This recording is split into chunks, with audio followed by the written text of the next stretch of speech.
kita!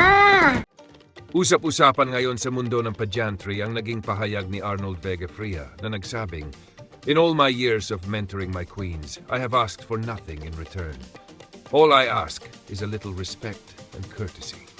Dahil dito, marami ang nagbigay ng kani-kanilang interpretasyon kung sino nga ba ang posibleng pinatutungkulan ng kanyang mensahe. May ilang netizens ang nag-ugnay rito kina Miss Grand International 2024 CJ Opiaza at Miss Grand International 2025 Emma Mary Tiglao, lalo na matapos ang mga balitang may mga pagbabago at bagong direksyon sa Philippine pageant scene kasunod ng paglabas ng Reyna Filipinas.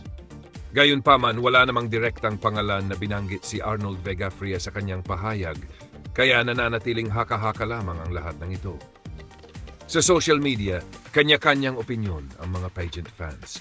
May ilan na naniniwalang pangkalahatang mensahe lamang ito tungkol sa pagpapahalaga sa respeto at pasasalamat sa mga taong naging bahagi ng tagumpay ng isang kandidata. Samantala, mayroon ding naghihinala na may mas malalim na pinagmulan ang naturang pahayag. Sa ngayon, wala pang opisyal na kumpirmasyon kung sino talaga ang tinutukoy ni Arnold Vega Fria. Kaya naman patuloy pa ring naghihintay ang mga pageant fans kung magkakaroon ba ng paglilinaw o mananatili itong isa sa mga pinakamainit na usapin sa pageant community.